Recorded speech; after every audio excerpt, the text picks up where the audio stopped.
first picture is already shown, but it's not Chris and Allyson.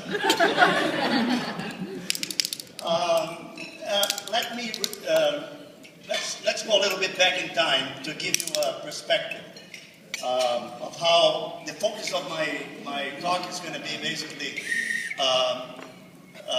telling you a little bit about my relationship with Chris. And then I will direct some words to the couple. It was in 1980, long before we decided to immigrate to the United States. And I was at the time teaching at the university in Brazil. And they decided to send me to a second graduate school, this time in Waterloo, Canada, Ontario, Canada. And that is about just the time that Chris is born, right?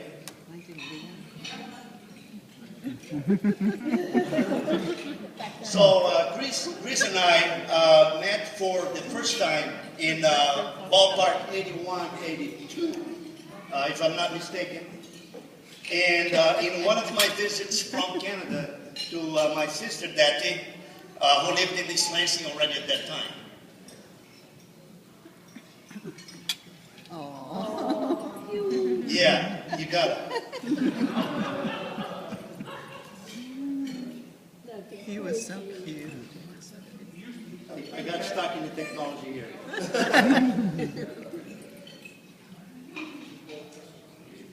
Okay, Chris, at that early age, and I, at my whatever age I had, instantly recognized that we shared a couple of important common things. Number one, neither of us mastered the English language. That's right. And second, both of us would struggle with it for some time to come.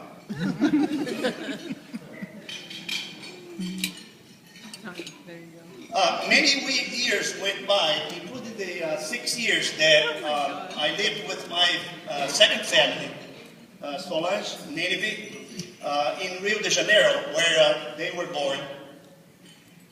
And those years passed before Chris and I met again, since the early age. Another airplane. It was in December 1990 when my family and I decided to move to East Lansing after realizing that Miami, Florida, didn't feel like the country that we were moving to. Nothing against. We love Miami Beach, but we just didn't feel, is this, the country that we're moving to? So that's when we decided to immigrate to the U.S., but we came to East Lansing soon after.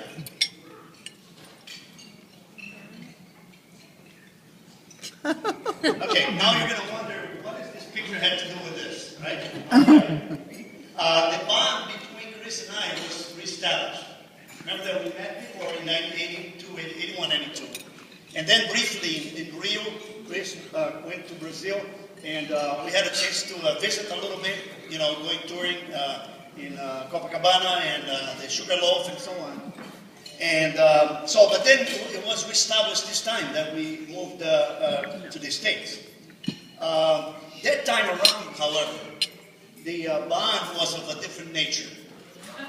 I already had a daughter of 6 years of age with me. And, I saw myself as a parent of two many times. And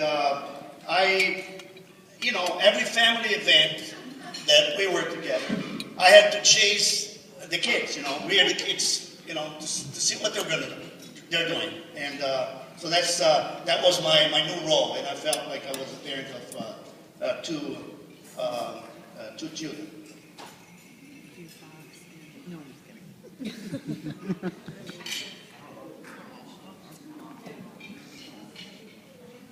in those instances, and for the next 5 years to come or so, it became clear to me for the first time in my life what it felt like to be a parent of two pre-adolescents.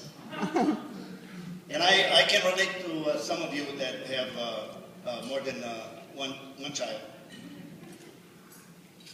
Well, by the time, the time went by, and by the time the kids were 12, 13, 15 ballpark, right, depending on who we're talking about, it felt like I had actually two girls, and many instances, an adopted boy named Chris Fox.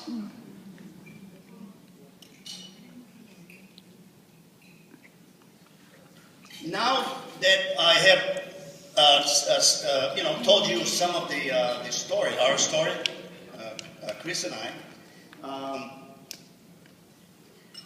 you probably have figured out how old we might be in 2014 and how young I still feel. It is therefore my hope that I have earned the credibility of seniority from you to give away my humble parent/uncle graded blessing to the newlyweds.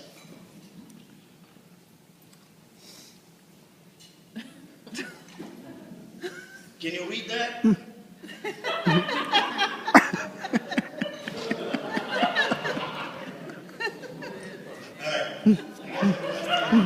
you read that? Ask Mommy. It basically said, I could have stayed at home doing work by myself, but I decided to help this matrimonial ceremony right here because it's the easiest of the two.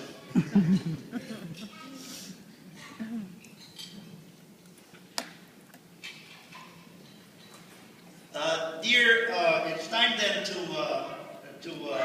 direct some words to the main people here in this ceremony. Dear Chris, Allyson, and Ethan, while I haven't interacted much with Allyson and her young Ethan, I have gone far enough with each one of them to conclude that you were blessed to meet each other and choose to be together. Also anointed were you to spend enough time together to decide that you are made for each other and were ready to pursue this matrimonial ritual and commit to it.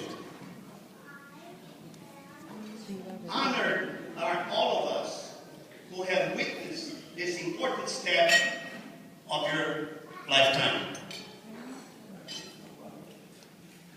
And so let's cheer.